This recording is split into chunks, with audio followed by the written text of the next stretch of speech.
Tuskin löytyy sanoja kuvaamaan tätä hetkeä. No, herrat, älkää.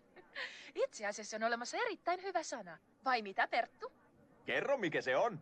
Selvä.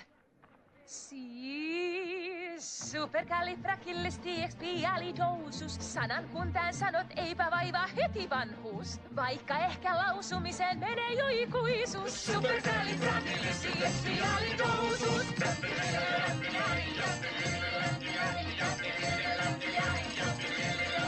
No mä kun olin pieni, aivan hiljaa olin vaan. Mut isä sanoi, tuo ei käy nyt poika puhutaan. No sitten opin sanan, jolla aloin juttelun.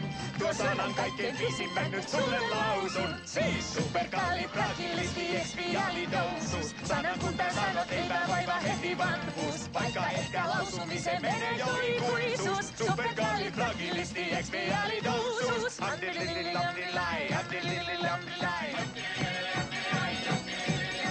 Hän maailmalla matkusti ja kaikki siellä ties. On sananmoisen lausuja tää kovin fiksu mies. Kun Herttuan ja Maharajan kanssa juttelin, he sanon tämän kuultuaan mut pyysi juhliin.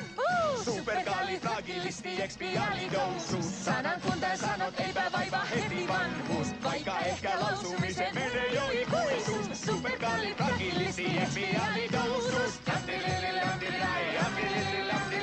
Voi lausua myös takaperin, siis dousus aliexpilises praktikali rebus, mutta se menee jo liian pitkälle vai mitä? Epäilemättä. Jos kissa vie sun kielesi, ei kauhu syytä lain. Ei lain. Sä sanon tämän, kunhan lausut tarkkaan tavuttain. Mut varo, ettei elämässä mallin vie. Esimerkiksi. Niin? Kerran sanoisin tytöllein ja naimisiin vei tie. Au!